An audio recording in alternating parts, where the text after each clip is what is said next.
నమస్తే రమగారు. నమస్తే జయ. రమగారు, ఏదైనా ఒక మంచి సిరీస్ లాంటిది, అంటే పెద్దది కాకపోయినా ఒక 2-3 భాగాలు వచ్చేలాగా చెప్పుకుందామండి. చందమామ సీరియల్ ఒకటి చెప్తాం. పంచకళ్యాణి. ఓ, గుర్రం అండి. గుర్రం. రైట్. గుర్రం ఏం కనపడదు కథలో, మనకి క్యారెక్టర్సే కనిపిస్తాయి. పంచకళ్యాణి కోసం చేసే ప్రయత్నం. పూర్వం ఒక రాజ్యానికి ఒక పెద్ద రాజుగారు ఉండేవారట. ఆయన కాలంలో వీరదాస్ అని ఒక అతను ఆయన ఆశ్రయించుకుని వచ్చాడు. చాలా బుద్ధిమంతుడు, చాలా అనుభవశాలి, పరాక్రమవంతుడు, ప్రయోజకుడు, చాలా అన్ని మంచి లక్షణాలు ఉన్నాయి. వీరదాస్కు 3 కొడుకులు, రాజుగారికి 3-4 కుమారులు ఉన్నారు. పిల్లలు ఒకేసారి ఇంచుమించుగా ఒక వయసు వాళ్ళే అన్నమాట. వీరదాస్ చాలా చక్కగా ఉండేవాడు. అయితే ఈ పిల్లలు కలిసి ఆడుకునే వాళ్ళు చిన్నతనం అంతా.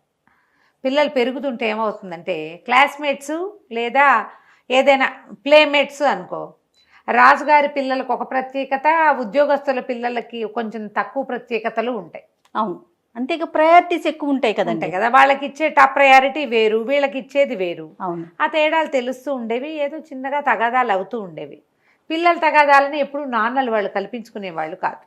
ఒకసారి నువ్వా నేనా అని ఒక స్పర్ధ వచ్చింది పిల్లల్లో. వీళ్ళు కొంచెం యువకులు అయ్యారు, మరి చిన్నపిల్లలు కాదు, పెద్దవాళ్లే, 20, 25, 18 అలా, అదే 25 లోపు 18 పైన ఈ 3 కుమారులు రాజుగారి అబ్బాయిలతోటి స్పర్ధ పోరాడారు. ఈ పోరాటంలో ఏమైందంటే, రాజుగారి కుమారుల్లో ఒకడు మరణించాడు.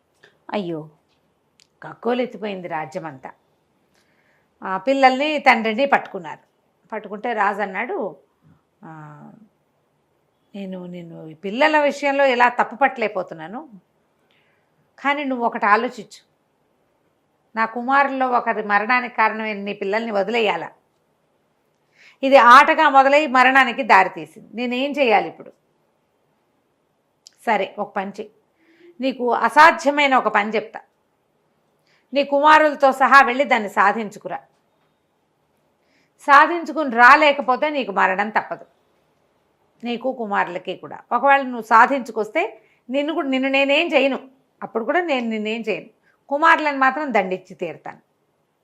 సాధించుకొస్తే మిమ్మల్ని వదిలేస్తా. పిల్లల్నే పంపించచ్చు, కానీ అది పిల్లల వల్ల అయ్యే పని కాదు, నువ్వు కూడా చేయాలన్నాడు. సరే, పిల్లలు 3 కుమారుల్ని కాపాడుకోవడానికి వీరదాసు అలాగే మహాప్రభు చేస్తానన్నాడు. అప్పుడు ఏం చెప్పారంటే, వీళ్ళకి కొంత దూరంలో ఉన్న శ్యామల నగరం అనే ఒక నగరం, ఒక రాజ్యం అది. ఆ శ్యామల నగరానికి ఒక బ్రహ్మాండమైన రాజు ఉన్నాడు. అతని దగ్గర ఒక పంచకళ్యాణి గుర్రం ఉంది. ప్రాణం ఒక ఎత్తుగా చూస్తాడట దాన్ని. సాధారణంగా రాజరికాల్లో ఏంటంటే, గుర్రాలు, ఏనుగులు, ఎడ్లు, సాధనాలు, రథాలు, వాటికి ఒక ప్రత్యేకమైన స్థానం ఉంటుంది. చాలా ప్రత్యేకంగా చూసుకుంటారు వాటిని. ఇప్పుడు దీన్ని అటు ఇటు చేయటానికి వీల్లేదు. ఆ గుర్రాన్ని ప్రాణాలతోటి నాకు తెచ్చపచెప్పు, మిమ్మల్ని వదిలిపెడతానన్నాడు. గుండెల్లో రాయిపడింది వీరదాసుకి. శ్యామల నగరమే కట్టుదిట్టమైన నగరం, దాని రాజు చండశాసనుడు. ఆ గుర్రం అంటే అతనికి పంచప్రాణాలు. పైగా ఎవరు పడితే వాళ్ళు వెళ్ళి తీసుకొచ్చేయటానికి గుర్రాలు ఇష్టాని రాజ్యానికి రావు, అవి ఒప్పుకోవు. దాన్ని తేవటం ఎట్లా? అడిగితే ఇచ్చేది కాదు అది. అడిగితే మీ గౌరవాన్ని మాకు ఇవ్వండి అంటే ఇస్తారా ఎవరైనా? తీసుకురావాలి. సరే, ఒప్పుకున్నాడు. ఇక్కడున్నా మరణం తప్పదు. పోనీ ఏదో రాజద్రోహం చేసి చచ్చిపోయామన్న పేరు కంటే, రాజుగారు చెప్పిన పని చేస్తూ చచ్చిపోయామంటే ఏదో కొంచెం పర్వాలేదు అనుకుని ఒప్పుకున్నాడు. రాజు అన్నాడు, నేను ఉట్టి చేతులతోటి పంపను అని చెప్పి 3 కుమారులకి తండ్రికి కలిపి 4 బరువైన మూటల బంగారు కాసులు ఇచ్చాడు. పట్టుకెళ్ళు, నీ సొంత ఖర్చు ఏం పెట్టుకోకర్లా, డబ్బు కూడా నేనే ఇస్తా, గుర్రాన్ని బట్టరా చాలు. సరే, ఆయన ఎందుకో అది పెట్టుకున్నాడో మనకు తెలియదు, ఒప్పుకున్నాడు. సరే, ఏం చేశారు, ఇంట్లో చెప్పేసి భార్యను వదిలిపెట్టి కుమారులు, వీరదాసు, 4 కలిసి బయలుదేరి వెళ్ళారు. వెళ్ళి శ్యామల నగరపు శివార్లలో ఉన్న ఒక పెద్ద దేవాలయ సముదాయంలోకి ప్రవేశించారు.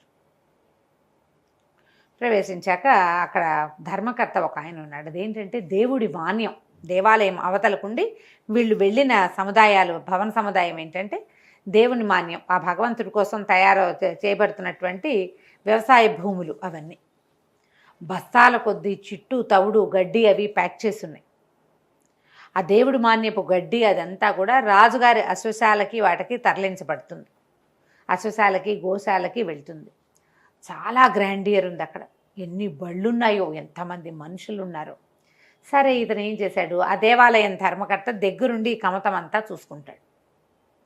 ధర్మకర్తను చూడబోతే సరే ఇతను చూసి మంచి బలాఢ్యుడైన మనిషి, కుర్రాళ్ళు మంచి జవజవలాడుతూ ఉన్నారు. రాచరికంలో పెరిగిన వాళ్ళ పోకడలు వేరేగా ఉంటాయి. రాజుగారికి సమీపస్థలుగా పెరిగారు కదా, వీళ్ళని చూసి ఆయన చేతిలో ఉన్న బరువైన సంచి చూసి అదంతా దానమేనని అంచనా వేశాడు ధర్మకర్త. సరే, వీళ్ళకి ఇది చేయాలని మేము ఒక ముఖ్యమైన పని మీద వచ్చాం, మాకు మీరు ఆశ్రయం ఇవ్వండి, మా పని అయిపోయాక వెళ్ళిపోతామని చెప్పాక సరే ఆయన ఏమనుకున్నాడు, వీళ్ళు చూస్తే గ్రాండ్గా ఉన్నారు, ఈ వీరదాసు పేరు కూడా ఎప్పుడూ విన్నట్టుగానే ఉంది, రాజుగారి ఆంతరికుడు ఇతను బాగా అని.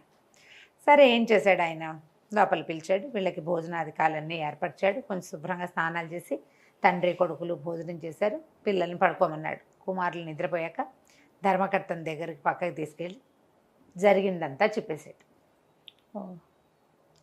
ఇలా జరిగింది, నా పిల్లడి కుమారుల ప్రాణాలు మీ చేతుల్లో ఉన్నాయి, మేము రాజుగారి పంచకళ్యాణి గుర్రం తీసుకెళ్ళటానికే వచ్చాం అనగానే ఆయన నిర్ఘాంతపోయాడు. అమ్మో అన్నాడు.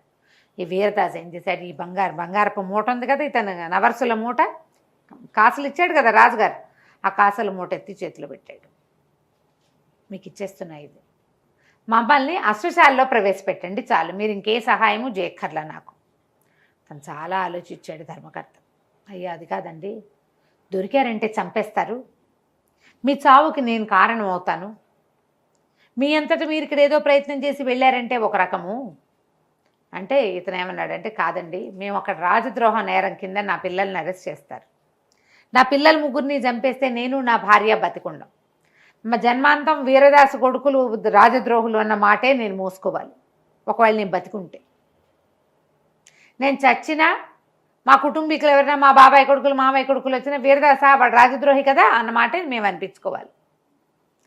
ఏదైనా ప్రయత్నంలో చచ్చిపోతే, పోనీ మీ రాజుగారి చేతిలో చచ్చిపోయినా రాజుగారు చెప్పిన పని చేస్తూ చచ్చిపోయామన్న పేరైనా ఉంటుందండి.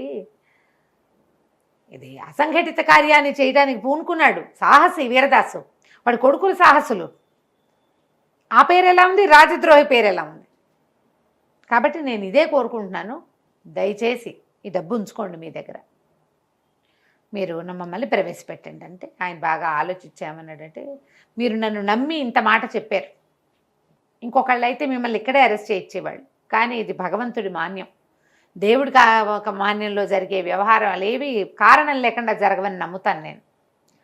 చిట్టు తవుడు రోజు చిట్టు పొట్టు వెళ్తాయి ఇక్కడి నుంచి, ఆ చిట్టు బస్తాల్లో కూర్చోబెట్టి మిమ్మల్ని గోతం కుట్టేసి ఆ బళ్ళ మీద వేసేస్తాం. ఇవి అశ్వశాలకే వెళ్తాయి, రేపు ఉదయం వెళ్ళబోతున్నాయి బళ్ళు, చాలా బళ్ళు అందుకే ఉన్నాయి. కూర్చోబెట్టి పంపిస్తాం. పంపించిన తర్వాత మీరు ప్రాణాలతో తిరిగి వస్తే మీ మూట మీరు తీసుకెళ్తారు, కానీ మీ డబ్బులు నాకొద్దు. మీరు తిరిగి రాకపోతే భగవంతుడికి కైంకర్యం చేస్తాను. ఇది మీరు రావాలని శతవిధాలో కోరుకుంటున్నాను. ఇది కోరుకోవటం రాజుగారి గుర్రం పోవాలని కోరుకోవటం అని అనుకోకండి, ఒక నలుగురి ప్రాణాలు దీని మీద ఉన్నాయన్న దీని కొద్దీ నేను ఇట్లా అంటున్నానని చెప్పాడు. సరే అన్నాడు. రాత్రికి పడుకున్నాడు. తెల్లవారుసామున 4 నిద్రలేపారు. ఒక బస్తాలో కూర్చోబెట్టి మొత్తం చిట్టుతోటి మిగిలిన భాగం అంతా నింపేసి బస్తాలు కుట్టేశారు. కొన్ని వందల బస్తాల మధ్యలో ఈ 4 బస్తాలని, ఈ తండ్రి కొడుకులను కూర్చోబెట్టిన బస్తాలను పెట్టేసి పంపించేశారు. వాళ్ళకి చాకులు ఇచ్చారు లోపల నుంచి కోసుకునేందుకు వీలుగా. అశ్వశాలలో మొత్తం బస్తాలన్నీ దింపేశాక నాన్న కొడుకులు కలిసి ఆ బస్తాని కోసేసి బయటకు వచ్చారు. అశ్వశాల చాలా పెద్దది, కొన్ని వందల వేల గుర్రాలు ఉన్నాయి. వీళ్ళు నిదానంగా వెతుక్కుంటూ వెళ్ళారు. చీకట్లో తెల్లవారుజామున వెళ్ళారు. వెళ్తే అక్కడికి వెళ్ళేసరికి మధ్యాహ్నం అయింది. అశ్వశాలలో కోసుకుని ఒక మూల కూర్చున్నారు దొరక్కండా. చీకటి పడ్డాక ఈ పని మొదలుపెట్టారు. వెతుకుతుంటే మెల్లిగా వాళ్ళకి కాసేపటికి కనపడింది. ఈ పంచకళ్యాణి గుర్రం చాలా ప్రత్యేకంగా ఉంటుంది, దాని లక్షణాన్ని బట్టి అది పంచకళ్యాణి అని గుర్తుపట్టాలి. పిల్లలకి తెలియదు కానీ వీరదాసుకు తెలుసు. అతను బాగా మంచి ఇది ఉన్నవాడు కదా, పెద్దవాడు కదా, అనుభవశాలి. దాంతో అతను ఏం చేశాడు, గుర్తుపట్టి ఆ గుర్రం దగ్గరికి వెళ్ళాడు. వెళ్ళేసరికి ఆ గుర్రం వీళ్ళు కొత్త వాళ్ళని చూసేసింది. అది కళ్ళు పెద్దవి చేస్తుంది, వణుకుతుంది, గుర్రం సకిలించడానికి ప్రయత్నం చేస్తుంది. దగ్గర అయితే ఈ చీకటి మాటున కొంచెం చీకటిగా ఉంది కదా, గుర్రపు లక్షణాలు కనిపెట్టాడు కానీ దాని మొహంలో ఉన్న ఎక్స్ప్రెషన్స్ ఈయన కనిపెట్టలేకపోయాడు. అదే. దాన్ని ప్రత్యేకంగా కట్టిన కట్టుబడి, దానికి పెట్టిన ఆహారాలు, అవన్నీ వాసనలు అవన్నీ కనిపెట్టి వెళ్ళాడు. ఈ దగ్గరకు వచ్చేసరికల్లా అదేం చేసింది, ఆ గుర్రం ఒక్క ఎగురెగిరి తను పట్టుకోపోయేసరికల్లా తన్నేసింది వీళ్ళని, పెద్ద పెద్దగా సకిలించేసింది. సకిలించి విదిలించుకోవడానికి ట్రై చేసి పక్కనున్న కర్రలన్నింటినీ తోసేస్తే ఏవో కొన్ని డబ్బాలు లాంటివి, మంచినీళ్ళ బుంగలు అవి పెట్టారు. ఆ బుగ్గలన్నీ ఒకదానికొకటి తగిలి పెద్ద మోత అయింది. సకిలింపుకి ఎవరు లేచురారు. సకిలింపు విత్ మోత అయ్యేసరికల్లా ఏదో జరిగిందని ఒకళ్ళిద్దరు లేచి వచ్చారు, కేకలు పెట్టారు, ఎవరో ఉన్నారు, ఎవరో వచ్చారు లోపలికని. ఇక పట్టేశారు, పట్టుకున్నారు. అయ్యో. పట్టేసేసారు. పట్టేశాక వాళ్ళల్లో ఒకడు ఈయన గుర్తుపెట్టాడు. ఒరే వీడు ధారానగరం నుంచి వచ్చిన వాడు, ఈయన రాజుగారి ఆంతరికుడు, నాకు తెలుసు, నేను చూశాను ఇదివరకు వెళ్ళినప్పుడు అని వాడు గట్టిగా కేకలు పెట్టాడు. ధారానగరం నుంచి శ్యామల నగరం దాకా ఎటా వచ్చారు వీళ్ళు? అక్కడి నుంచి పట్టుకున్న నలుగురిని పెడరెక్కలు విరిచి కట్టేశారు. రాజుగారి దగ్గర తీసుకుపోయారు. తెల్లవారేసరికి రాజు సరే కుర్రాళ్ళని నుంచోబెట్టాడు, కానీ ఈయన ధారానగరంలో రాజుగారికి ఆంతరంగికుడు అని తెలిసింది. సైన్యాధిపతి వచ్చి చూశాడు, ఈయనని గుర్తుపట్టాడు. ఓ చిన్న ఉచితాసనం వేయించి కూర్చోబెట్టాడు. ఆయన అడిగాడు, ఇంత ప్రయత్నం ఎందుకు చేశారు మీరు? నా గుర్రం మీద చెయ్యేసిన వాడిని క్షమించను నేను, పైగా మామూలుగా మాకు శిక్షలు ఎక్కువ, మేము చండశాసనుడు రాదు ఆ పేరుంది ముందు, ఎందుకు ఇంత ప్రయత్నం చేశావంటే ఇంక ఏమీ చేయలేక వీరదాసు జరిగిందంతా చెప్పేసి. ఇప్పుడు నీ ప్రాణం ఎక్కడుంది? కత్తి మొన మీద ఉన్నది. నీతో పాటు నీ కుమారులు ముగ్గురు. ఎంత ప్రమాదకర స్థితిలో ఉన్నావు. నీ సాహసానికి నేను మెచ్చుకుంటున్నాను. కానీ ఏముంది, వాళ్ళు అక్కడే పొడి చేసి ఉండొచ్చు. నిన్ను గుర్తుపట్టి వాళ్ళు నిన్ను పట్టుకొచ్చారు. నా గుర్రం తీసుకెళ్ళడానికి వచ్చానని నువ్వు నాకే చెప్తున్నావు. నేను నా కత్తి మొన మీద ఉన్నావు కదా నువ్వు. ఇలాంటి ప్రమాదకర స్థితి నీ జీవితంలో ఎప్పుడైనా జరిగిందా? గుర్తు చేసుకుని చెప్పు నాకు. నువ్వు చెప్పిన విషయం నాకు నచ్చితే, అది ఇంత ప్రమాదకరమో అని నేను నమ్మితే, ఇంత ప్రమాదం అని నేను నమ్మితే నీ కొడుకుల్లో ఒకడిని వదిలేస్తా ప్రాణాలతో అని చెప్పాడు రాజు. పాయింట్ ఎంత డిఫరెంట్గా ఉంది. ఇప్పుడు ఈయన ఒక కథ చెప్పాలి, అది రియల్గా జరిగి ఉండాలి, రియల్గా అనిపించాలి, ఇతను కనిపించాలి ముందు, రాజు కనిపించాలి, అప్పుడు వదులుతాడు అనేసరికల్లా ఇతను ఆలోచించాడు. ఇలాంటి ప్రమాదాలు జీవితంలో చూస్తూనే ఉంటామండి. మన జీవితాలు, మానవ జీవితాలు ఎప్పుడూ ప్రమాద పంచుకు వెళ్ళిపోతున్నాడు. ఒక్కోసారి కావాలని మనమే తెలుసుకోకుండా వెళ్ళిపోతాం, అనుకోకుండా మన మీద పడిపోతే. నా చిన్నతనంలో ఒక సంఘటన జరిగింది. అది కూడా ఇలాగే, ఇట్లాంటి ప్రాణాపాయ స్థితి. చావు తప్పి కన్ను లొట్టపోయి బయటపడ్డాను నేను. అంటే రాజు చెప్పు, నేను ఆ కథ వింటాను అన్నాడు. బేతాళి కథలాగా అదే, సేమ్ అలానే అనిపిస్తుంది. ఇతను చెప్పాడు, నా చిన్నప్పుడు నేను 10 ఏళ్ల పిల్లాడిగా ఉన్నప్పుడు మా నాన్న, మాకు ఆవులు అవి ఉండేవి. మా నాన్న దగ్గర ఆవులు ఉండేవి, ఆయనకి పశుపోషణ చేసేవాడు. అయితే మా ఆవుకు ఒక దూడ పుట్టింది. ఒక ఆవుకి మిగిలిన గొడ్లతో కాకుండా ఆవుని సమీపంలో ఉన్న అడవికి తీసుకెళ్ళి మేపుకురమ్మన్నాడు. ఆవు దూడని తీసుకెళ్ళి, అయితే కాస్త సాయంకాలం అయ్యేసరికి జల్లు పడ్డం మొదలుపెట్టింది. వాన వచ్చేసి, వాన వస్తే భయంతో నేనేం చేశాను, దూడ లేత దూడ కదా, 2 రోజులు అయింది అది పుట్టి, 4 రోజులు. అందుకని గబగబా ఆవును తోలుకొని వెనక్కి వస్తుంటే వాన పెరిగిపోయింది. అక్కడ ఒక గుడిసె లాంటిది ఉంటుంది. మా ఊరికి అడవికి కొంత దూరం ఉంది, కానీ ఇది గుడ్లన్నీ వెళ్ళేంత దూరం కాదు. నేనేం చేశానంటే ఆ గుడిసెలాగా ఉన్న దాంట్లోకి ఆవును తోలి దూడను గబగబా ఎత్తుకుని దాని లోపల తీసుకుపోయాను. ఆవు దూడ నేను ముగ్గురం అలాగే ఉన్నాం. బాగా వాన, ఇంటికి వెళ్ళగలిగే దారి లేదు. దూడకేముంది, తల్లిపాలు ఉంటాయి, నేను కూడా కాసిన పాలు పీతుకుని తాగచ్చని ఉండిపోయాను అక్కడే. ఒక రాత్రి వేళ ఒక పెద్ద పిల్లి వచ్చింది. దాని వెనకాల కొన్ని పిల్లులు వచ్చినాయి లోపలికి. పిల్లిని చూస్తే ఏం భయం వేస్తుంది, కానీ పిల్లులు క్రమంగా ఒక రకంగా అరవటం మొదలుపెట్టింది. అవి ఎట్లా అనిపిస్తుందంటే పిల్లులు మాట్లాడుకుంటున్నాయి. ఆ పెద్ద పిల్లి, వీళ్ళందరూ సౌండ్లన్నీ అయిన తర్వాత చిన్న పిల్లుల అంటే అన్నిటికంటే పెద్దది పైన కూర్చుంది, కొంచెం ఎత్తుగా కూర్చుంది, అవన్నీ కింద కూర్చున్నట్టు కూర్చున్నాయి. ఒకేసారి మూకొమ్మడిగా ఏదో ఆజ్ఞిస్తున్నట్టుగా, ఒప్పుకో అంటున్నట్టుగా అరిచాయి అన్నీ. పిల్లి కూడా గొంతు పెద్దది చేసి పెద్దగా అరిచింది. నేను చూస్తూనే ఉన్నా. చూస్తూ ఉండగానే మొత్తం పిల్లులన్నీ ఎగిరి దూకి ఆవు దూడ మీద పడిపోయినాయి. దూడవి చిన్న పిసరు కూడా మిగల్చకుండా తినేసినాయి దూడని. నేను వణికిపోతూ ఆవు చాటు నుంచున్న ఆవు కూడా బిత్తరపోయింది బెదురు కళ్ళతోటి. ఏం చేయాలో తెలియక ఆవు పెద్దదే, అది కూడా అలాగే నుంచునుంది. ఈ తినేయటం అది దానికి అర్థం కాల. మళ్ళీ పిల్లులన్నీ అరవటం మొదలుపెట్టినాయి. వాటికి ఆకలి తీర్లా. పెద్ద పిల్లి కూడా గట్టిగా అరిచింది. మొత్తం పిల్లులన్నీ ఆవు మీద పడ్డాయి. దాని ఎముకలు కొమ్ములు గిట్టలు తప్పిస్తే ఏమీ మిగల్ల. నేను ఆ గుడిసెలో ఒక మూలకి దూరి కూర్చున్నాను. ఏం చేయాలో తెలియట్లా. బయట జోరున వాన, అడవి. మా ఇల్లు చాలా దూరం కాదు, కానీ ఈ వానలో అడవిలో బయటికి వెళ్తే నేను ఏమవుతానో నాకు తెలియదు. దానితో ఈ పిల్లుల మధ్య నుంచి ఎట్లా పారిపోవాలో తెలియలే. అవేమో గుమ్మానికి ఎదురుగుండా ఉన్నాయి. ఆవైపోయింది. పిల్లులన్నీ మళ్ళీ అరవటం మొదలుపెట్టినాయి. పెద్ద పిల్లి గట్టిగా అరిచింది. నాకు తెలిసింది ఇక నాదే, నా వంతే. ఇక నా ప్రాణం ఎక్కడుంది? కత్తి మొన మీద కాదు, పిల్లి కోర మీద ఉంది నా ప్రాణం. నేను జరిగి మూలకి జరిగేటప్పుడు నాకు తెలిసింది దానికి ఇట్లా కమ్మల్లాగా పాతి పెట్టారు. ఆ కమ్మల మధ్యలో నా వీపు ఇరుక్కుంది. అంటే నేను పడతానన్నమాట అందులో. నేను ఇంకా కొంచెం కమ్మలు తోసేసి గబుక్కును ఒక్క ఉదుటన బయటకు వచ్చేసాను అందులో ఇంచి, గుడిసెలో ఇంచి. ఊరు వైపు కాకుండా రెండో వైపుకు పరిగెడితే పిల్లులు నేను లేనని తెలుసుకున్నాయి. అవి కూడా అన్నీ, కొన్ని ఏమో ఆ కంతలో నుంచి కొన్ని వచ్చినాయి, కొన్ని పక్క నుంచి వచ్చినాయి. పిల్లులు ఇంకా నా వెంటపడ్డాయి. అయితే నేను ఆవును తోలుకు వెళ్ళేటప్పుడు నా చేతికి అంత చేపాటి కర్ర, ఓ ఇంత బాకు ఉంటాయి మాకు, బొడ్లో బాకుంది. ఆ కర్ర పుచ్చుకుని పరిగెత్తాను నేను. పరిగెత్తి పిల్లులు దగ్గరకు వచ్చేస్తుంటే ఒక నిడుపాటి చెట్టు ఎక్కేసా. పైన ఎక్కి కూర్చున్నాను. ఒక్కో పిల్లి ఎక్కటం మొదలుపెట్టాయి. దగ్గరకు వచ్చిన పిల్లిని దగ్గరకు వచ్చినట్టుగా 3-4 పిల్లుల్ని కర్రతో కొట్టేసా, బాకుతో పొడిచేసాను నేను. పిల్లులు కింద పడిపోయాయి.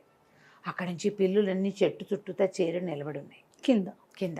కొన్ని పోయినాయి, 3 పోయినాయి, 2-3 కొట్టేశాను. మిగిలినవి అక్కడి నుంచి అరవటం మొదలుపెట్టినాయి. ఆ వాన, ఆ చెట్ల మీద దిక్కులేని పరిస్థితుల్లో చచ్చిపోయిన ఆవు దూడ కంటి ముందు కదులుతూనే నా చావు అట్లా కనపడుతోంది నాకు. పిల్లి పైకి రాదు. ఇంకా తెల్లారేదాకా కూర్చున్నానంటే సరిపోతుంది అనుకున్నా. కానీ పిల్లులు మళ్ళీ మూకొమ్మడిగా అరవటం మొదలుపెట్టినాయి. ఆ పెద్ద పిల్లి ఏదో చెప్పింది. చెప్పేసరికి అది అరుస్తోంది. పిల్లులు ఏం చేసినాయంటే ఓ పక్క నుంచి గోళ్లతో కాళ్ళతోటి తవ్వటం మొదలుపెట్టినాయి. చెట్టు వేర్ల దగ్గర నుంచి పెకలించడం మొదలుపెట్టింది. ఇంకా మామూలుగా లేదు. ఒక్క వేరు లాగేస్తుంటే ఆ చెట్టు, ఇంత పొడుగ్గా ఉన్న సన్నటి పొడుగాటి చెట్టు ఓ పక్కకి ఒరిగిపోవటం మొదలుపెట్టింది. అయితే ఈ పిల్లుల అరుపులు, నేను కేకలు నావి ఎంత దూరం పరిగెత్తానో నాకు తెలియదు. ఎక్కడికో వెళ్ళే కదా, ఆ చెట్టు ఎక్కడో ఉంది. అయితే ఈ కేకలకి ఈ మొత్తం వేళ్ళన్నీ తెగిపోయి చెట్టు కిందకి పడిపోయే టైంకి నేను ఎక్కిన చెట్టు తాలూకు అవతల భాగంలో ఒక పల్లెటూరు ఉంది. ఒక 40 మంది తండా ఉన్నారు అక్కడ. ఈ పిల్లరుపులు, కుర్రాడి అరుపులు వినపడుతూ ఉండేసరికల్లా వాళ్ళల్లో కొంతమంది లాంతర్లు, కత్తులు పుచ్చుకొని పరిగెత్తుకుంటూ వచ్చారు. చెట్టు కింద పడింది. నేను కింద అయిపోయి ఆ పిల్లులకు దొరికేశాను అనుకున్నా. ఇంచుమించు 5-6 పిల్లులు ఎగిరి మా మీదకి లంఘించినాయి. ఒక్క పిల్లికి నేను దొరికిపోయినట్టే. ఆ వెనకాల నుంచి వస్తున్న వాళ్ళలో ఒకడు లాంతర్ విసిరేసేసరిగా భగ్గుమంది లాంతరు. ఆ మంటలో కుర్రాడిని నేను కనపడ్డాను వాళ్ళకి. వాళ్ళంతా పెద్ద పెద్ద కేకలు పెట్టి ఆ రాళ్ళు రప్పలు చేతిలో ఉన్నవి విసిరేసి నాకు కొన్ని దెబ్బలు తగిలినాయి. కానీ పిల్లులు మాత్రం పారిపోయినాయి. ప్రాణాలు కడబెట్టిపోయి భయంతో పడిపోయి ఉన్న నన్ను వాళ్ళు ఎత్తుకుని తీసుకుపోయారు. 3-4 దెబ్బలు తగిలినాయి. పిల్లి గీరేసింది కొన్ని చోట్ల నన్ను. ఆ దెబ్బలు మాన్పి తెల్లవారిపోతూనే మందు రాసి మా ఇంటికి చేర్చారు. ఇది నాకు 10 ఏళ్ల లోపల జరిగింది ఈ సంఘటన. 10 ఏళ్ల పిల్లాడప్పుడే ఇలాంటి చావు కొస మీద ఉండటం ఏమిటో నేను అనుభవించాను అన్నాడు. రాజు ఆశ్చర్యపోయాడు. ఎంత ప్రమాదకర సంఘటన, నువ్వెంత ధైర్యశాలివి, భగవంతుడు నీకు అవకాశం ఇచ్చాడు కదా. రెండోది, సరే నేను కూడా నీకు అవకాశం ఇస్తాను, నీ చిన్న కడుకును వదిలేస్తున్నా, వాడిని నేనేం చేయను. ఇంకేమైనా ప్రమాదకర సంఘటనలో నువ్వు ఉన్నావా, అదేమిటో నాకు చెప్పు అన్నాడు. ఇతను ఆలోచించడం మొదలుపెట్టాడు. గుర్తు రావటల్లా ఏం చేయాలో ఆలోచిస్తున్నాడు. నెక్స్ట్ ఇంకొకటి అడిగి ఒక పిల్లోడిని వదిలేశాడు కదా రాజు. వదిలేశాడు. శ్యామల నగరపు రాజుగారు వీరదాసుని అడిగాడు, ఆ. ఇంకొక విషయం చెప్పు, ఏదైనా ప్రమాదభరితమైన పరిస్థితిలో నువ్వు ఉన్నది. ఆల్రెడీ ప్రమాదంలో ఉన్నాడు. మళ్ళీ ఇంకొకటి అంటే పాపం ఎంత ఇంకేమైనా కష్టం కదా. నువ్వు ఇలాంటివి ఇంకేమైనా ఫేస్ చేసావా? ఇప్పుడు కత్తి మొన మీద ఉన్నావు నువ్వు, అది అంటే ఆయన చెప్పండి. తెలివితేటలు తెలుసుకోవటం కోసమా, ఎలా తప్పించుకున్నాడు అని? అంటే ఇతను ఎంత సాహసో తెలుసుకోవటం కోసం, ఇదే సాహసం. ఇక్కడ దాకా రావడం. అయితే ఏం చెప్పాడంటే, నేను కొంచెం యువకుడిని అయ్యాక, వీరదాస్ చెప్తున్నాడు అనమాట, చిన్నప్పుడు నేను ఆ ప్రమాదం తప్పించుకున్నా, కొంతకాలం పాటు నేను అడవికి వెళ్ళాల, తర్వాత పెద్దవాడిని అయ్యా క్రమంగా, ఇంకా అది మర్చిపోయాను. ఊళ్ళలో అందరూ చెప్తారు ఇలాంటివి ఏవో జరుగుతుంటాయి జీవితంలో, ముందుకు వెళ్ళిపోవాలని. వెళ్ళిపోమా, యాక్సిడెంట్లు అయ్యి కోలుకుంటారు, మళ్ళీ బండెక్కరా, ఇంకా అదే కదా, ఎక్కుతారు, విమానాలు ఎక్కుతారు, పడవల మీద వెళ్ళే వాళ్ళు కూడా అంతే, చావుదప్పి కనలొట్టపోయి కాస్త ఒప్పుకొచ్చాక మళ్ళీ పోతారు. ఈయన కూడా అట్లాగే అయ్యాడు. అయితే కొంచెం యువకుడిని అయ్యాను, కొంచెం పెద్దవాడు అయ్యాక నాకు ఎప్పుడు కొండల మీదకి ఎక్కటం అవి ఇష్టంగా ఉండేది. పెద్ద తోడు గీడు నేను వాంఛించేవాడిని కాదు. ఆకుపచ్చగా ఎత్తుగా ఉన్న కొండలు చాలా ఆకర్షించేవి. ఓసారి ఒక చుట్టాల ఊరు వెళ్ళా నేను. వెళ్తే ఆ ఊళ్ళో కొంచెం బలాదూరు తిరుగుతారు పిల్లలు, ఏముంది అలా తిరుగుతూ ఉండగా దూరంగా ఒక ఆకుపచ్చటి కొండ చాలా ఆకర్షించింది నన్ను. పర్వత ప్రాంతం చాలా బాగుంది. నేను ఆ పర్వతం మీదకి ఎక్కగా ఒక కనుమలోంచి పొగొస్తుంది, ఒక చోట్లోంచి. అదేంటి కనుమ అట్లా ఎత్తుగా ఉండి ఒక లోతుగా ఉంది, ఆ లోతులోంచి దాన్నే కనుమ అంటారు. అవునవును, పర్వత కనుమలు అంటాం కదా. ఆ కనుమలోంచి పొగొస్తుంటే అక్కడ ఏముందో చూద్దాం అనుకున్నాను. నేను ఎక్కుతున్న కొండ మీద నుంచి పక్కకి మళ్ళీ ఆ కనుమ వైపుకు వెళ్ళా. శిఖరం దాకా ఎక్కి లోపలికి చూస్తే దూరం నుంచి దూరంగా కనబడుతున్న పొగ దగ్గర నుంచి రావటం మొదలుపెట్టింది. ఆ చూసే సమయంలో పొగ ఎక్కువగా వచ్చి నేను ఉక్కిరి బిక్కిరైపోయి కనుమ వైపుకి దొర్లి పడిపోయాను. ఇట్లేడు, ఇటు వెనక్కి పడి ఉంటే ఎక్కడి నుంచి ఎక్కాడో అక్కడికే పడును, లోపలికి పడ్డాడు. లోతుకు పడిపోయాను. లోతుకు పడిపోయితే దాన్ని ఎట్లా ఎక్కాలో తెలియలా నాకు. పైగా ఈ దొర్లేటప్పుడు అదేమో సినిమానా అయితే తాపిగా దొర్లి లేచి నుంచోటానికి ఆ కొండలు మిట్టలు రాళ్ళు తగులుతాయి, తర్వాత కొమ్మలు, చెట్ల కొమ్మలు దబా దిబా దబా తగిలేసినాయి. నేను కిందకి వెళ్ళి పడిపోయి స్పృహ తప్పిపోయాను. ఎప్పటికో మెలకు వచ్చింది. లేచి చూద్దును కదా, అటు ఇటు చూస్తే ఆ కనుమ చాలా ఎత్తు, అంటే నేను చాలా లోతులో పడ్డా. అది అక్కడెక్కడో కనపడుతోంది నేను పడ్డది. అసలు అది నేను పడ్డదవునో కాదో కూడా నాకు అర్థం కాలేదు. ఇటు పక్కకి పడ్డానో తెలియలే. ఏ పక్కన చూసినా నేను అడుగునున్నట్టు చుట్టూతా కొండ ఉన్నట్టు కనపడుతోంది. ప్రయత్నం చేసి ఎక్కి బయటికి వెళ్ళవలసిందే. ఇంతలో ఏమైంది, దూరంగా దబదబా అడుగుల చప్పుడు వినపడుతోంది. బరువైనవి కొన్ని మేకలు అవి వస్తున్న శబ్దము, బరువైన అడుగుల శబ్దాలు. ఎంతోమంది వస్తున్నారు అనుకున్నా నేను, కానీ ఒక్కడే వచ్చాడు. వాడు ఒక రాక్షసుడు, చాలా ఎత్తు లావు ఉన్నాడు. ఒక కంటికి ఒక గుడ్డ కట్టుకుని ఉన్నాడు, ఒక్క కన్ను లేదు వాడికి. వాడి దగ్గర ఒక 20 మేకలు, ఒక బాగా బలిసి ఎత్తుగా ఉన్న లేడి ఉన్నాయి. అన్నిటికీ మెడల్లో తాళ్ళు పట్టుకుని, మెడల్లో తాళ్ళు కట్టి తీసుకొస్తున్నాడు. అడిలిపోయాను నేను, ఏం చేయాలో తెలియలే. వాడు నన్ను చూసేసాడు.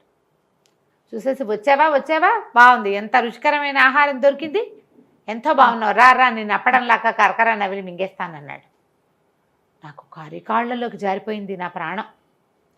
ఎలాగా అనుకుని నేనేం చెప్పానంటే, నన్ను తినేయటం ఎందుకు, నీకో పంటి కిందకి కూడా రాను నేను, నన్ను తింటే నేనేం వస్తాను, నువ్వు ఎంతవాడివి నేనేమిటి, అయినా నేను వైద్యుణ్ణి, నీకు ఒక కన్ను కనపడుతున్నట్లేదు, నీ రెండో కంటికి వైద్యం చేస్తాను, నేను కంటికి వైద్యం చేస్తాను, 2 కళ్ళు కనపడతాయి, ఒక కన్ను పోయింది కదా నీకు, అదేలే అనేసరికల్ రాక్షసుడు అన్నాడు. అవును, చెట్టు కొమ్మ పొడుచుకుంది నా కంట్లో, కన్ను పోయింది,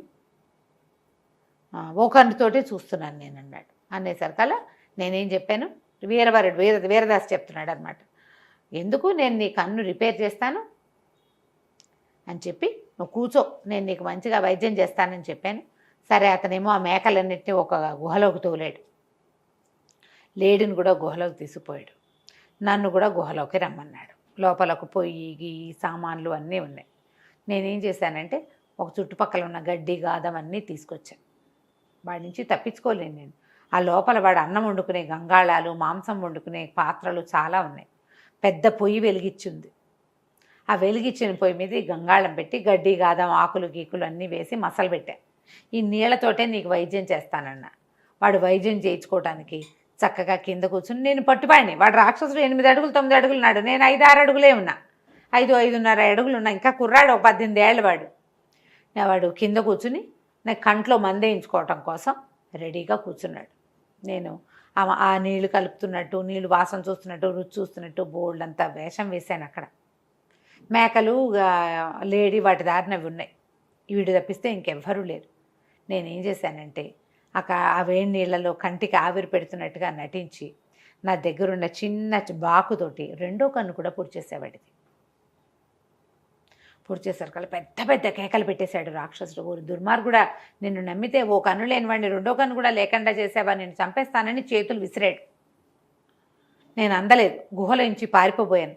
కానీ రాక్షసుడు, వాడికి అలవాటైన ప్లేస్ కదా, వాడు ఆ పోయిన ఒక తన్నుదాన్ని పరిగెత్తుకుంటూ వెళ్ళి గుహకు అడ్డంగా కూర్చున్నాడు.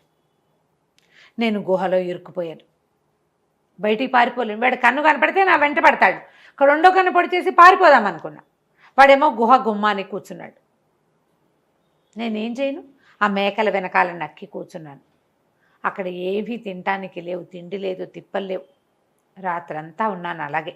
వాడు అలాగే కూర్చున్నాడు. వాడు కూర్చుని ఉన్నాడు. తెల్లవారింది. తెల్లారేసరికల్లా ఆ రాక్షసుడు నెత్తురు కారుతున్న 2వ కంటిని తుడుచుకుంటూ, ఏరా బతికే ఉన్నావా, ఇద్దరు లేచావా అని కేకలు పెట్టాడు. లేచానన్నాను. సరే ఉన్నవాడు ఎలాగూ ఉన్నావు కదా, నా మేకల్ని తోలు బయటికి, నిన్ను ఎలాగూ తినేస్తాను నేను, ముందు మేకల్ని బయటికి తోలేమన్నాడు. అప్పుడు నాకు ఒక ఐడియా వచ్చింది. నేనేం చేశాను, నా దగ్గర బాకుంది కదా, నిశ్శబ్దంగా లేడీని చంపేశాను. చంపేసి ఈ మెల్లిగా దాన్ని తోలు వచ్చేసాను. ఎలాంటి పని చూడదు. అక్కడి నుంచి మేకల్ని వదలమన్నా కదా అని గదమాయించాడు నన్ను. గదమాయించగానే నేనేం చేశాను, ఒక్కో మేకని వదలటం మొదలుపెట్టాను. ఓ మేకను వదిలిపెట్టాను. మొదటి మేక అది ఎగురుకుంటూ గుహం వైపుకి వెళ్ళింది. గుమ్మం వైపుకి వెళ్ళంగానే ఈ రాక్షసుడి దగ్గరికి వస్తున్న దాన్ని ఇట్లా గట్టిగా కావలించుకున్నాడు. కావలించుకుని, తెల్లమేక నువ్వేగా, నువ్వు నన్ను చూడలేవు, నేను నిన్ను చూడలేను, కానీ నువ్వు నన్ను చూడగలవు కదా, బాగున్నావు కదా, సరే వెళ్ళన్నాడు. వీడు మేకల్ని వాటిని ఏం చేయలేదని నమ్మకానికి అనమాట మేకను వదిలిపెట్టాడు.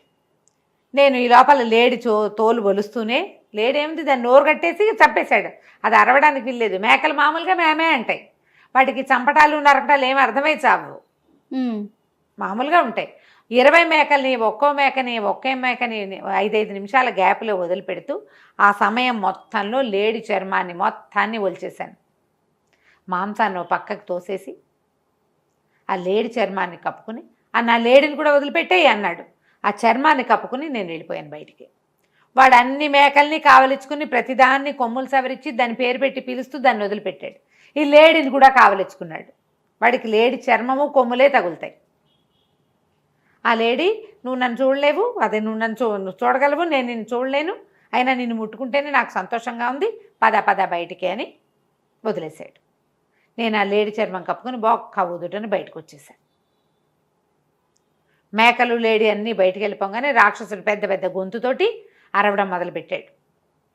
ఎక్కడున్నావంటే ఇంకెక్కడున్నాను, నేను వెళ్ళిపోతున్నానని బయట నుంచి సమాధానం చెప్పగానే రాక్షసుడు, ఊరి దుర్మార్గుడా, నువ్వెంత తెలివి, సరే నీ తెలివితేటలకు మెచ్చుకున్నాను, ఇదిగో ఈ ఉంగరం పట్టుకెళ్ళని ఉంగరం ఇవ్వబోయాడు.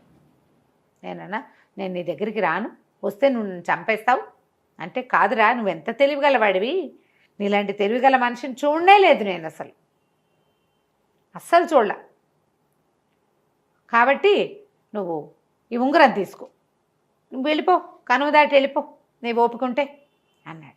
అనేసరికల్ నేనన్నాను, నేను నీ దగ్గరికి రాను, ఉంగరం ఇస్తాను అంటే విసిరేయి నా మీద కన్నాను. వాడు కాస్త ఉంగరం విసిరాడు. గుహలో నుంచి బయటకు వచ్చి నుంచున్నాడు. నేను ఆ వేలికి ఉంగరం పెట్టుకుని నడవటం మొదలుపెట్టాను. నేను 2 బారాలు నడవంగానే, ఉంగరమా ఎక్కడున్నావు అని పిలిచాడు రాక్షసుడు. ఈ ఉంగరం వెంటనే ఇక్కడున్నా అని సమాధానం చెప్పేసింది. వెంటనే రాక్షసుడు పరిగెత్తుకుంటూ వచ్చేసాడు నా వెనకాల. ఉంగరం ఆన్సర్ చెప్పేస్తాం, వేలుకుంది కదా ఉంగరం. ఇక వాడు 5-5 నిమిషాలకు ఒకసారి ఎక్కడున్నావు అంటాడు, నా వెనకాల పరిగెత్తుకొచ్చేస్తాడు. నేను ఇటు వెళ్తే అటు. ఆ ఉంగరాన్ని పారేద్దామని తెలియలే నాకు. చాలాసేపటికి ఈ కొండ ఎక్కగా నాకు అక్కడ ఒక పెద్ద చెరువు లాంటిది కనపడింది. దాని నిండా చేపలే, మొసళ్ళు కూడా ఉన్నాయి. రాక్షసుడు బతికుండగా వాటి ఎప్పుడైనా కావాలంటే పీక్కుని తినేవాడేమో. ఆ, వాడికి ఇప్పుడు కళ్ళు లేవు కదా. నేనేం చేశానంటే ఈ ఉంగరం తీసి చెరువులో విసిరేసాను. అది పోయి ఒక మొసలిక పంటికి తగులుకుంది. నేను ఈ రెండో పక్కకి పరిగెత్తాను, ఆ చెరువు దగ్గర నుంచి పరిగెత్తేసాను. ఈ రాక్షసుడు మాత్రం ఉంగరమా ఉంగరమా ఎక్కడున్నామంటే ఇక్కడున్నా అంటుంది. అది ఆ ఇక్కడున్నా అన్న వైపుకే నడుచుకుంటూ వెళ్ళి చివరికి ఆ రాక్షసుడు ఆ చెరువులోకి ప్రవేశించేసాడు. నేను చూస్తూనే ఉన్నా. అది నీళ్ళలో ఎప్పుడైతే వాడు నీళ్ళలో పడ్డాడో ఆ చెరువులో ఉన్న అన్ని మొసళ్ళు, రకరకాల విషసర్పాలు, చేపలు, కొన్ని మాంసాహారం తినేవి వాడి మీద మూకుమ్మడిగా దాడి చేసినాయి, తినేసేసినాయి వాడిని. ఆ మేకలు ఎటుపోయినాయో నాకు తెలీదు. నేను మెల్లిగా ఆ కనుమని 2 రోజులు 3 రోజులు పట్టింది ఎక్కడానికి. కనపడిన పండు కాయ కసురు కోసుకు తిని సావు తప్పి కన్నులొట్టపోయి ఎలాగో బయట ప్రపంచంలోకి అడుగుపెట్టాను. నేను మా ఊరు చేర్ల ఎక్కడికో వెళ్ళా. మెల్లిగా వెతుకుంటూ మా ఊరు వెళ్ళాను. నా జీవితంలో 2వ ప్రమాదకర సంఘటన అదేనన్నాడు. రాజు ఆశ్చర్యపోయాడు. ఊళ్ళల్లో ఇలా జరుగుతాయి, కొండల్లో ఎన్ని ప్రమాదాలు ఉంటాయో. ఎంత అద్భుతమైన విషయం చెప్పావు. అసలు నీ ప్లేస్లో ఎవడైనా ఉంటే వాడికి ఇలాంటి ఊహ వస్తుందా? ఆ రాక్షసుడికి దొరికిపోయేవాడు. నువ్వు లోపల ఉన్నప్పుడైనా దొరికి ఉండాల్సింది. మొదట దొరికినప్పుడు చచ్చిపోవాలి, లోపల ఉన్నప్పుడు చచ్చిపోవాలి, ఉంగరం వల్లైనా చచ్చిపోవాలి. కానీ 3 సార్లు నువ్వు చావలేదు. అక్కడి నుంచి తప్పించుకోలేక చచ్చిపోయే వాళ్ళు కూడా ఉంటారు. నువ్వు అప్పుడు కూడా చావలేదు. చాలా సాహస వీరదాసు నువ్వు. నీ 2వ కొడుకును కూడా వదిలిపెట్టేస్తానన్నాడు. అమ్మాయి అనుకున్నాడు వీరదాసు. 2 పిల్లలు బతికిపోతారు, ఇంటికి వెళ్ళిపోతారు. తను పెద్ద కొడుకు దొరికిపోతారు. అయితే రాజు అన్నాడు, 2 చెప్పావు, చాలా ఆసక్తికరంగా ఉన్నాయి. ఇంకోటి చెప్పు. నీ జీవితంలో అత్యంత ప్రమాదకరమైన సంఘటన, నువ్వెప్పుడూ ఊహించంది, ఇప్పటిదాకా ఎవరికీ చెప్పంది ఏదైనా ఉంటే ఒకటి నాకు చెప్పమన్నాడు. ఇంకోటి చెప్పు అంటే ఇతను ఆలోచనలో పడ్డాడు. ఏం చెప్పాలి, ఏమున్నాయి, ఏం జరిగినాయి, యుద్ధాలు ఎన్నో చేశాం అని చెప్పి ఆలోచించడం మొదలుపెట్టాడు వీరదాసు. అతను చెప్తున్నాడు రహస్య, తన తాలూకు ప్రమాదభరితమైన క్షణాలు తన జీవితంలో. రాజు ఇంకోటి చెప్పు, అప్పుడు నీ పెద్ద కొడుకును కూడా వదిలిపెట్టేస్తానన్నాడు. అని ఆలోచించి చాలా ఆలోచించాక ఈ మధ్యకాలంలో కాదది జరిగింది. నా కుమారుడు కూడా పుట్టల, కానీ నేను యుక్త వయస్కుడిని అయ్యా, పెద్దవాడిని అయ్యా, వీరోచిత విద్యలవి నేర్చుకున్నా, నాకు వివాహం కూడా అయింది. అయితే ఒకనాటి సాయంకాలం ఒక వ్యాహ్యాళిగా ఊరికే అలా సాయంకాలపు సరదాకి సముద్ర తీరానికి వెళ్ళాను నేను. వెళ్తే అక్కడ ఒక చక్కటి అందమైన పడవ ఒకటి ఉంది. ఎంతో బాగుంది. చూద్దామని పడవెక్కాను. పడవెక్కితే పడవలో ఎవ్వరూ లేరు, పిట్ట పొరుగు లేదు. నేను ఆ పడవంతా తిరిగి వచ్చే లోపల పడవ కదిలిపోయింది. నాకేం చేయాలో తెలియలే. పడవ దానంతటా ఎలా కదులుతుందో నాకు అర్థమే కాల. సరే ఏమనుకున్నాం, వెళ్తోందిగా, ఎటు వెళ్తుందో చూద్దాం అనుకున్నా. చిన్నతనం, కుర్రతనంతో కేకలు పెట్టి అరిచి ఎవరినైనా పిలిచే పరిస్థితి కూడా లేదు. సముద్ర తీరంలో ఎవరూ లేరు. ఆగి ఉన్న పడవ ఎక్కాడు. మనుషులు ఉంటారనుకున్నాడు. అదేలే, దానికి ఏదో లంగరేసి ఉంటారనుకున్నారు, కానీ కట్టేసి ఉంచుతారు జనరల్గా ఒడ్డు మీద ఆగిన వాటిని. ఏమీ లేవు దానికి. అది వెళ్ళిపోయింది. నాకు పడవ గాలికి నిద్ర పట్టింది. ఒక పూటంతా ప్రయాణం చేసింది. ఒక అంచుకు చేరింది ఎక్కడికో. నేనేమనుకున్నాను, దిగి చుట్టుపక్కల ఏమైనా ఉన్నాయేమో చూద్దాము, ఈ పడవ ఎట్లా నడపాలో మనకు తెలియదు అనుకున్నాను. నేను దిగిన మరుక్షణం పడవ వెళ్ళిపోయింది. ఏం చెయ్యాలో తెలియలా, నాకు అర్థం కాలేదు. కానీ సరే ఎక్కడో దిగాం, ఇదేమిటో ఆను పాను తెలుసుకుంటే తర్వాత సంగతి తర్వాత చూసుకోవచ్చు. ఇంటి దగ్గర వివాహం అయింది, భార్య ఉంది, అయినా సరే తెంపర్తనమే. ఇక నేను నడవటం మొదలుపెట్టా. ఏవో కాయ కసురు పళ్ళు కనపడ్డాయి, కోసుకుని తిన్నాను.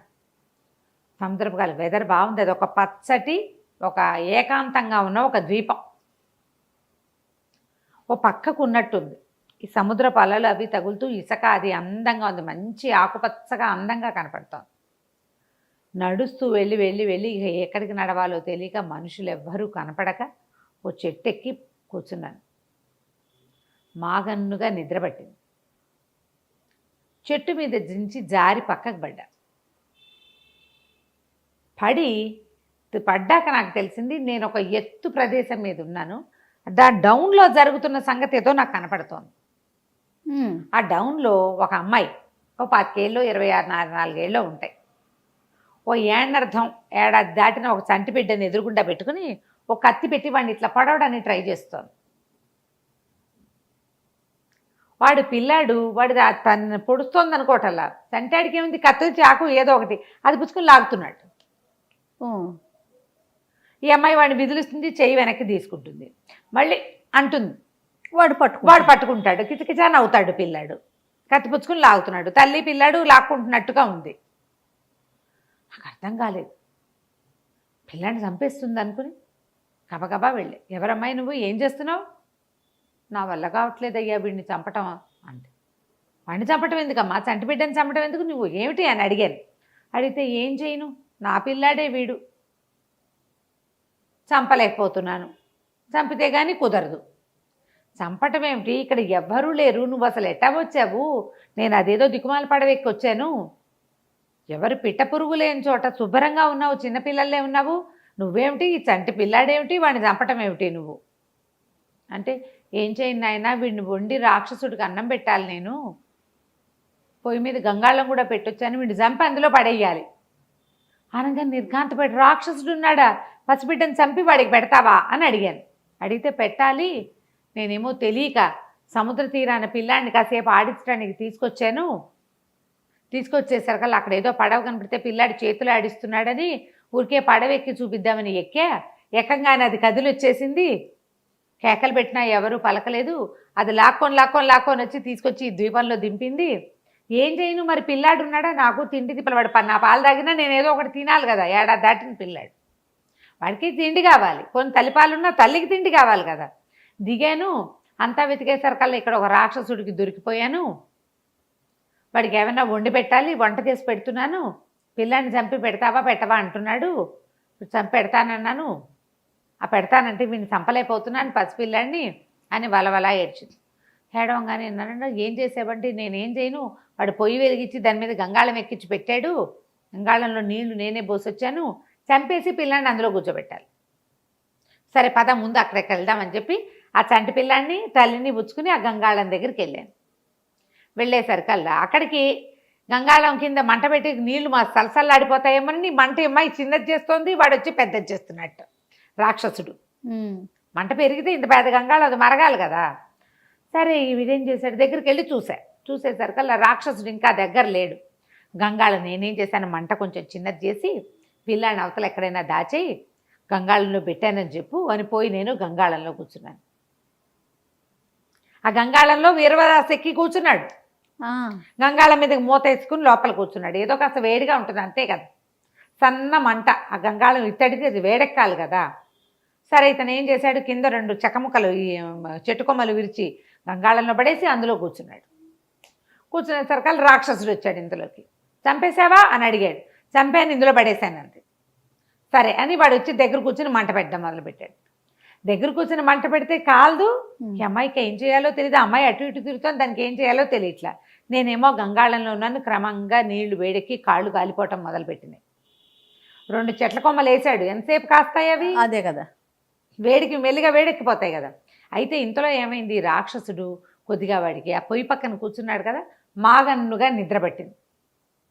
వాడు ఎప్పుడైతే నిద్ర పట్టిందో ఈ అమ్మాయి గబుక్కున గంగాళం మూత తీసింది. పడుకున్నాడు, లేచి వచ్చేయమని ఆ కాలిపోతున్న గంగాళం నుంచి ఎట్టాగొట్టా బయటపడ్డా నేను. బయటపడేసి చూస్తే వాడేమో నిద్రపోతున్నాడు.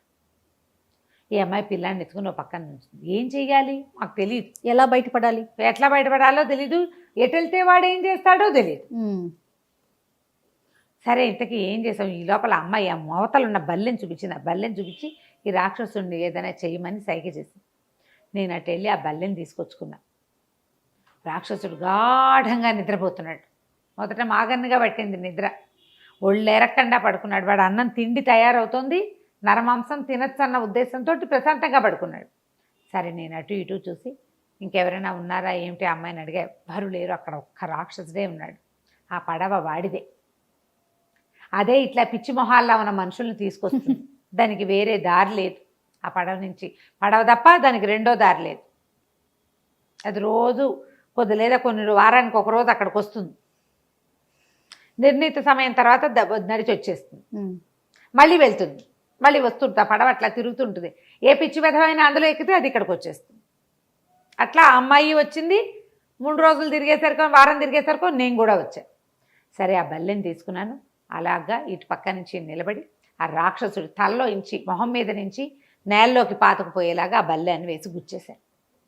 రాక్షసుడి మొహం నేలకి తాపటం పెద్దవాడు కళ్ళు తెరిచి కూడా నన్ను చూడలేకపోయాడు.